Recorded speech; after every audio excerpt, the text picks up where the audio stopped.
कैसा ये इश्क है।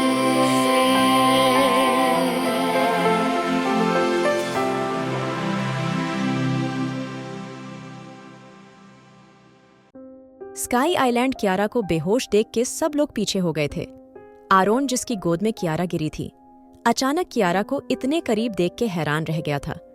आर्यन ने कियारा को देखा, जो अब बेहोश पड़ी थी। आर्यन धीरे से बोला, अब इस लड़की को आरोन के कहर से कोई नहीं बचा सकता। इसने खुद अपनी मौत को न्योता दिया है। इतना कह के आर्यन ने आरोन के कांधे पे हल्का सा हाथ रखा और धीरे से बोला, मुझे लगता है इस लड़की को यही फेंक देना चाहिए। वैसे भी इस जैसी लड़की को हम कैसे यूज करेंगे, जो खुद के पैरों पे खड़ी भी नहीं हो सकती। आर्यन की बात पे आरोन ने कियारा को अचानक जमीन पे छोड़ दिया था, जिससे कियारा नीचे गिर गई थी, क्योंकि आरोन को अपने आसपास ऐसे लोग बिल्कुल भी पसंद नहीं होते थे। राघव, जो कि कियारा को देख रहा था, धीरे से बोला, मुझे लगता है जैसा हम समझ रहे हैं शायद वैसा नहीं हो। मेरा मतलब है ये लड़की कोई और हो। तुम्हें नहीं लगता आरोन? रूहेल राघव की बात पे गुस्से से बोला, बिल्कुल नहीं। तुम्हें अटलांटिस इतने बेवकूफ दिखते हैं? इस बार तो उन्होंने सबसे बड़ी चाल चली है। जानबूझ के इस लड़की को इतना समझा के भेजा है। बहुत अच्छे से ट्रेन किया हुआ है, तभी तो ये अपना मुंह नहीं खोलती। रूहेल की बात पे आरोन गौर से कियारा को देखते हुए बोला, यू आर राइट। इस बार अटलांटिस की सबसे बड़ी चाल उन पे ही उल्टी पड़ेगी। उनको लगता है ये लड़की मुझे ट्रैप करेगी। अब देखना इसका मैं क्या हाल करूंगा। आरोन वार्नर के पास आके इसने अपनी जिंदगी की सबसे बड़ी गलती करी है। इतना कह के आरोन ने अपने पीछे खड़े गार्ड को देखा। आरोन का इशारा पाके गार्ड ने अपने पास खड़ी लेडी गार्ड को इशारा करा और थोड़ी देर में ही वो लोग कियारा को उठा के ले गए थे।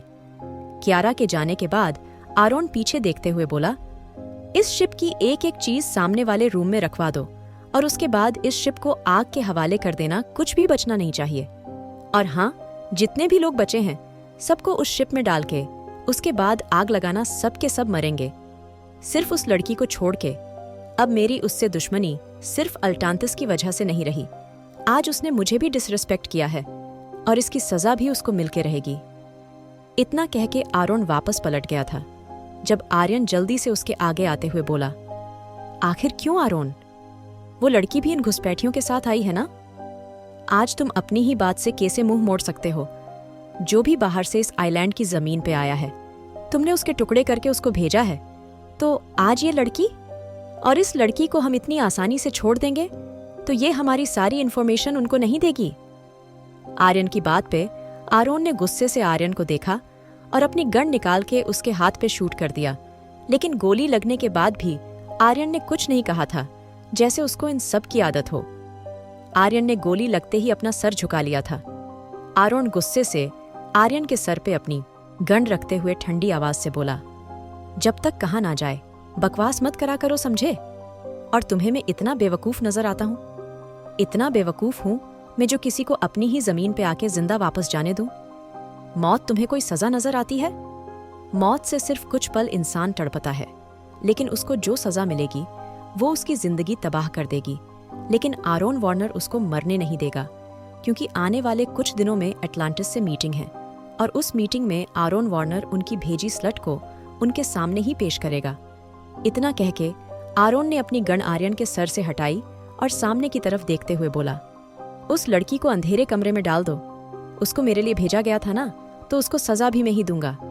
इतना कह के आरोन अपने मेंशन की तरफ चला गया था। आरोन के जाने के बाद रूहेल जल्दी से बोला, यार मुझे लगता है गॉड ने इस लड़की की किस्मत ज्यादा ही बुरी कर दी। जिसको आरोन सजा देता है उसको तो दुनिया में ही हेल के दर्शन हो जाते हैं, और आज इस लड़की के लिए मुझे सच में बुरा लग रहा है। रूहेल की बात पे राघव जल्दी से बोला, यही तो पॉइंट है यार। मुझे लगता है वो लड़की शायद गलत ना हो जितना हम उसको समझ रहे हैं। यार आरोन उसको खुद सजा देगा, मुझे सोच के भी डर लग रहा है। राघव की बात पे आर्यन अपनी शर्ट को फाड़ के अपने हाथों पे बांधते हुए बोला, आरोन सही कर रहा है, नफरत होती है। मुझे उस लड़की से देखा तुमने, कैसे मासूम शक्ल बना के हमारे आइलैंड पे आई है। और वैसे भी आरोन सही कहा रहा था, अगर वो उसको मौत की सजा देता तो जरूर ये उसके लिए इतनी बड़ी सजा नहीं होती। लेकिन ये दूसरी ऐसी इंसान है जो हमारे आइलैंड पे आई है और आरोन की सजा की हकदार बनी है। इतना कह के आर्यन ने राघव को घुर के देखा तो राघव नजरें चुराता हुए रूहेल को देखने लगा था, क्योंकि आर्यन और रूहेल मन कर रहा था उस लड़की को मार के इस समंदर में ही फेंकवा दे। लेकिन आरोन की वजह से दोनों चुप थे, पर राघव तो उल्टा उस लड़की को ही सपोर्ट कर रहा था। वहीं कियारा को एक अंधेरे कमरे में लाके फेंक दिया गया था। कियारा बेहोशी की हालत में पड़ी हुई थी। उसने कल सुबह से कुछ नहीं खाया था। सुबह भी उमा की बात सुन के उसकी भूख ही मर गई थी, और अब ये अजीब से इंसान उसको पता नहीं क्या समझ रहे थे। कियारा बेहोशी में अपने पैर रगड़ रही थी। कियारा की आंखें सूज गई थीं। उसके चेहरे पे आरोन के हाथों के गहरे निशान थे, लेकिन फिर भी कियारा के दिल में एक ही बात थी, वो कैसे भी अपनी मापी से मिल ले, क्योंकि एक उसकी मापी ही तो थी जो उसको इस दुनिया के बुरे लोगों से बचा के रखती थी। लेकिन अब तो पता नहीं वो अपनी मापी को कब देखने वाली थी, क्योंकि अब वो डेविल की कैद में फंस गई थी, जहां से निकलना मुश्किल ही नहीं नामुमकिन था। स्टडी रूम आरोन अपनी चेयर पे बैठा उसको तेज तेज रोल कर रहा था। उसके सामने उसका फोन पड़ा हुआ था और उसकी गन उसके सर पे थी, जिसको वो हल्की हल्की घुमा रहा था। थोड़ी देर बाद आरोन का फोन बजा तो आरोन ने अपनी चेयर वहीं रोक दी और अपने फोन को गौर से देखने लगा, और अगले ही पल उसने फोन रिसीव करके स्पीकर पे डाल दिया था। अब फिर से वो अपनी चेयर रोल करने लगा था। आरोन कुछ बोला भी नहीं था, लेकिन सामने वाला इंसान अपनी डरी सी आवाज में धीरे से बोला, प्रेसिडेंट, आप सही थे। अटलांटिस ने सुबह ये शिप आपको ट्रैप करने के लिए भेजा था, और उस शिप में एक लड़की भी थी जो अटलांटिस की सबसे खूबसूरत मॉडल है, और उसको ही आपको ट्रैप करने के लिए भेजा गया था। यहाँ से पता चला है वो लड़की इतनी खूबसूरत है, उसके साथ सोने के लोग $1 बिलियन तक देते हैं, लेकिन अभी तक उस लड़की को किसी ने नहीं छुआ, क्योंकि उसको खास आपके लिए ही तैयार किया गया है। इतना कह के सामने वाला आदमी चुप हो गया था। आरोन, जो गौर से उस आदमी की बात सुन रहा था, इस बार उसने फिर से अपनी चेयर रोकी और फोन काट के वापस उसको उसकी जगह पे रख दिया। आरोन कुछ नहीं बोला था, लेकिन उसकी नसें फिर से दिखने लगी थी, क्योंकि उसको ये बात समझ नहीं आ रही थी आखिर कैसे उसके है। आइलैंड पे कोई लड़की उसको ट्रेप करने आ सकती है, और आ भी गई तो वो लड़की उसको ही रिस्पेक्ट नहीं दे रही थी, अपने सामने अपनी मौत को देख के डर नहीं रही थी। ये बात बिल्कुल भी आरोन से डाइजेस्ट नहीं हो रही थी, इसलिए उसको कियारा पे और ज्यादा गुस्सा आ रहा था। आरोन ने अपनी गन नीचे करी और अपना सर चेयर पे टिकाते हुए छत को देखते हुए अपने होंठ सिकोड़ते हुए बोला, पुअर गर्ल, अब तुम मेरे जाल में फंस चुकी हो, अपनी मौत के बहुत करीब हो। तुम्हारे साथ खेलने में और तुम्हें तड़पाने में अब अलग ही मजा आएगा। बहुत शौक था मेरे बेड तक आने का, अब तुमसे बेड से उठा भी नहीं जाएगा। आरोन वार्नर का टॉर्चर अब तुम्हें हर दिन अपनी मौत के करीब ले जाएगा। तुम उन सब के लिए एक मिसाल कायम करोगी जो भी यहाँ तक आने के बारे में सोचता है। ये कह के आरोन फिर से मुस्कुराने लगा था। न्यू दिल्ली राठौर पैलेस, कल से ये वक्त आ गया था। उमा को कैद खाने में डाला हुआ था, न उसको पीने के लिए पानी दिया था और ना ही खाने के लिए खाना। उमा अभी भी जमीन पे लेटी सिर्फ कियारा के बारे में सोच रही थी। जब उसको अपने पैर के पास किसी के खड़े होने का एहसास हुआ, उमा ने हल्की सी आंखें उठा के ऊपर देखा तो एक धुंधली सी परछाई नजर आने लगी। उमा का अब तक मार मार के बुरा हाल कर दिया गया था, इसलिए उसको फिलहाल ये भी होश नहीं था उसके पास कोई आया है। उमा को इस हालत में देख के सामने खड़ी परछाई धीरे से उमा के पास बैठी और उसका सर अपने गोद में रख के उसके मुंह से पानी की बोतल लगा दी।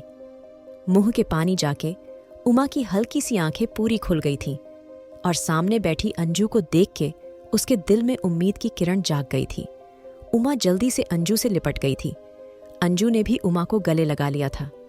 उमा को देख के अंजू जल्दी से बोली, ये आपके अपना क्या हाल बना लिया? कैसी हालत हो रही है आपकी? उमा पानी की पूरी बोतल खाली कर गई थी, क्योंकि वो भी कल से भूखी प्यासी थी।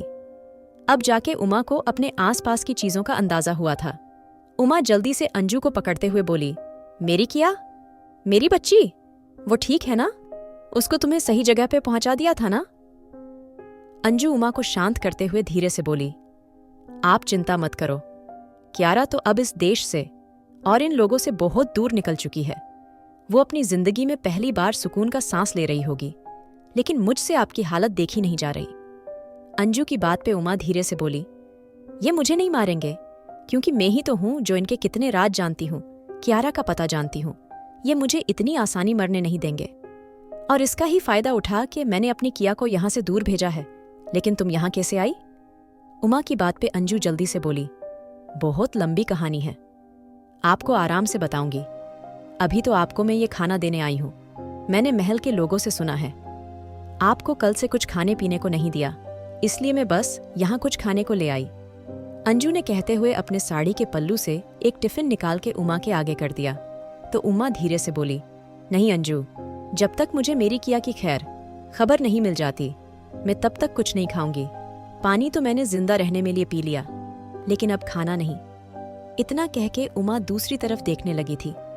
तभी अंजू जल्दी से उमा के सामने बैठते हुए बोली, आपको किया कि कसम, अगर आपने कुछ नहीं खाया तो उसके बारे में कौन सोचेगा? अंजू की बात पे उमा ने अपनी भीगी पलकें उठाई और खाने का टिफिन उससे ले लिया, क्योंकि वो अपनी किया आगे किसी की नहीं सुनती थी। कुछ देर बाद अंजू थोड़ी सी बात करके चली गई थी और उमा फिर से अपनी आंखें बंद करके बैठ गई थी। उसको अब कैसे भी उस जगह बात करनी थी जहां उसने अपनी किया को भेजा था। स्काई आइलैंड शाम हो चुकी थी, सूरज डूबने लगा था, लेकिन कियारा को होश नहीं आया था। आरोन, जो कि अपने लैपर्ड के पास बैठा था, इस बार चिल्लाते हुए बोला, वो यहाँ टूरिस्ट बन के आई है? किसी होटल में आई है? उसकी बात पर गार्ड ने जल्दी से ना में सर हिलाया तो आरोन गुस्से से उठते हुए बोला, मुझे 1 घंटे तक कोई डिस्टर्ब नहीं करेगा। इतना कह के आरोन अपने लैपर्ड को लेके उस कमरे में चला गया था जहां कियारा को रखा गया था। उसको जाता देख गार्ड कियारा के लिए अफसोस से सर हिलाने लगा था, क्योंकि कोई भी आदमी इस आइलैंड के किसी भी मेंबर के हाथों सजा भुगतने के लिए तैयार हो जाए, लेकिन अगर कोई आरोन की क्रुएलिटी देख लेता था तो वो खुद ही मर जाना पसंद करता था। आरोन की सजा से सब डरते थे। वहीं आरोन ने गुस्से से दरवाजा खोला और कियारा के सामने वाली कुर्सी पे जाके बैठ गया। आरोन के अंदर आते ही दरवाजा जोर से बंद हो गया था और उसका व्हाइट लैपर्ड किसी भूखे की तरह कियारा को देख रहा था। क्या बच पाएगी कियारा आरोन की क्रुएलिटी से? क्या आरोन माफ कर देगा कियारा को? जानने के लिए सुनिए the devil seduction innocence fall,